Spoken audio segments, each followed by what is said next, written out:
I'm just so honored to be able to stand up here today and for our youth. It is something that is a necessity, and we hope to see more people come out and make sure that they take a stand to make sure that we can especially create some more diversionary type programs for our youth in the communities instead of this incarceration that we know leads to create more struggle for our youth. So I'm glad to see people here today in regards to this. So the group you see here today is a result of a lot of work, a lot of hard work and dedication, along with centering the voices of those most impacted to make the policy making process better and equitable. Working to get their voices of the most impacted at the table, something that we need to start doing a lot more of, because it's those who are impacted that need to have the voice so that we can understand how important it is to try and shift what is needed to be shifted to make our communities better. And without having those voices, we stay still instead of moving forward. So we have to make sure that we open up seats at the table for those who have experience, the life experience that is needed for us to make the changes.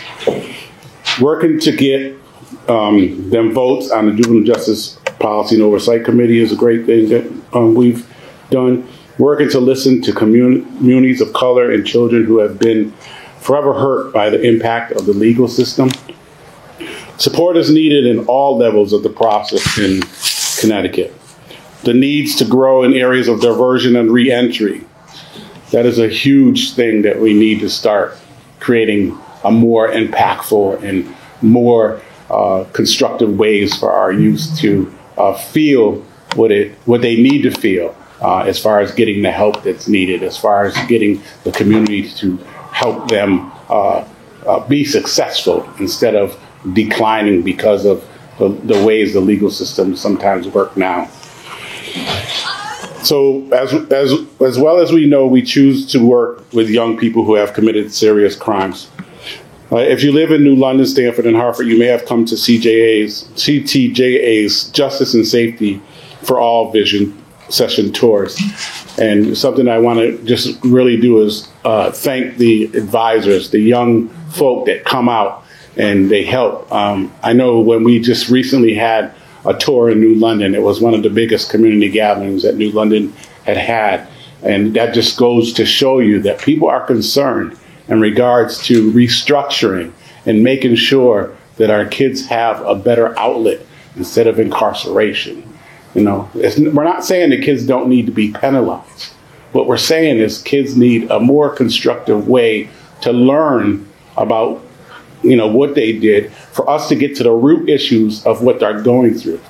So please don't think we don't believe that kids should have a penalty, but we do believe that we need to shift and make sure that we have a more diversionary lifestyle for them so that they can be successful and not be stuck in, the things that they're stuck in now. We value the voices of those with experience in the legal system and feel that those that are closest to the problem have to lead the solutions. The recommendations that you will soon see in the proposed piece of legislation out of JJPOC asks for wraparound reentry services, calls to access the amount of gender responsiveness programming in Connecticut. We all want Connecticut to continue to be a safe place. I'm going to say that again. We all want Connecticut to continue to be a safe place.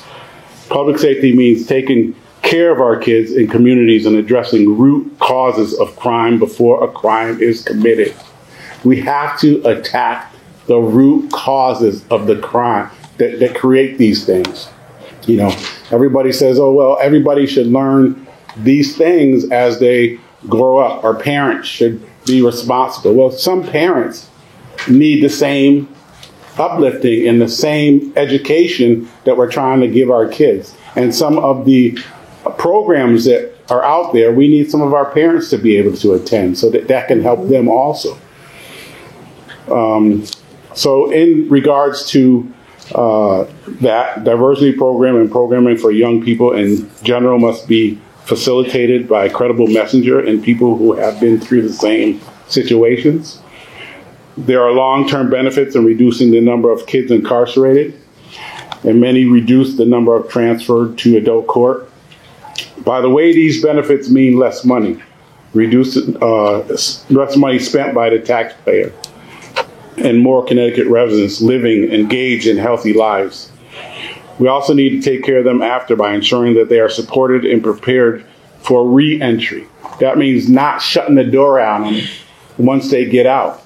We have to continue to do the follow-up. We have to continue to work with them to make sure that they're successful, not leave them on the corner or leave them in a program that really is not doing what they should do if we don't check up on them. Because some of our kids get put in some of these programs and all they're doing is giving a bed. They're not given the tools that are necessary. And we need to ensure that our kids get the tools that are necessary and the guidance to continue after the fact, not just put them out there. So we recommend investing in mentors who stay with the youth for up to 2 years after their release. Up to 2 years or more after their release. That kind of like ensures that they have someone that will help them get to the place that they need to be, get to a place that they need to be at. Connections with adults with experience in the legal system are one of the best tools for reducing recidivism. New York saw a 50% drop in reconviction after their 2 years of program. 5.7 million of that could pay for 4 check-ins per week with credible messenger. We also need to prepare these young adults for life after and assure that youth will have started or completed job training programs prior to reentry from facilities. This program should line jobs up for these folks for when they are released. So it's all about follow-up. And it's all about providing the funding that's needed for our youth to have people after they go through the dilemmas that they go through so that they will be successful. And the only way for them to be successful is as we legislators give them the opportunity and make the path for them. If we don't do that, then we're just going to be in a revolving door.